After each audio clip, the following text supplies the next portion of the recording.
ശ്രുതി മടിയൊക്കെ മാറ്റി വെച്ച് പാത്രം കഴുകി വൃത്തിയാക്കിയിട്ടുണ്ട്. ഏകദേശം 2 മണിക്കൂറിന് മടിക്ക് ശേഷം ശ്രുതി പാചകം ചെയ്യാണ്ട് പുട്ട് മാവ് പോയിട്ടിരിക്കാൻ ഞാൻ തേങ്ങ പൊതിച്ചു കൊടുത്തിട്ടുണ്ട്.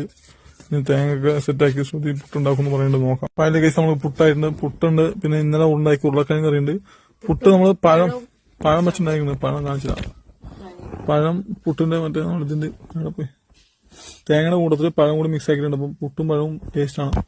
ശ്രുതി അതിന് തേങ്ങ അരിഞ്ഞ് വെച്ചിട്ടുണ്ട് ഉണ്ടാക്കാനായിട്ട്. അപ്പൊ ഞാൻ കഴിക്കാൻ വേണ്ടി പോവാണ്. പുട്ട് നമ്മൾ തപ്പിക്കൊണ്ടിരിക്കണം. വരാട്ടെ. അങ്ങനെ പഴം എടുത്ത് വെച്ചുണ്ടാക്കി ടേസ്റ്റ് ഉണ്ടാവും. ശ്രുതി അടുപ്പിനോട് നിന്ന് ഭക്ഷണം കഴിക്കാണ് ഗൈസ്. അവൾക്ക് നല്ല വിശപ്പുണ്ട്, എനിക്ക് നല്ല വിശപ്പുണ്ടായിരുന്നു. ഞാൻ ഭക്ഷണം കഴിച്ച് കഴിഞ്ഞാൽ ശ്രുതി കഴിച്ചുകൊണ്ടിരിക്കുകയാണ്. ക്ലൈമറ്റ് ഇടയ്ക്ക് പണിയുണ്ടെന്ന് തോന്നുന്നു. മഴ ചാൻസ് തോന്നുന്നു അല്ലേ? തേങ്ങ മഴയോ? അടുപ്പിനോടൊന്ന് ചൂടെടുത്ത് കഴിഞ്ഞപ്പോൾ പതുക്കെ പുറത്തേക്ക് ഇറങ്ങിയിരിപ്പാണ്.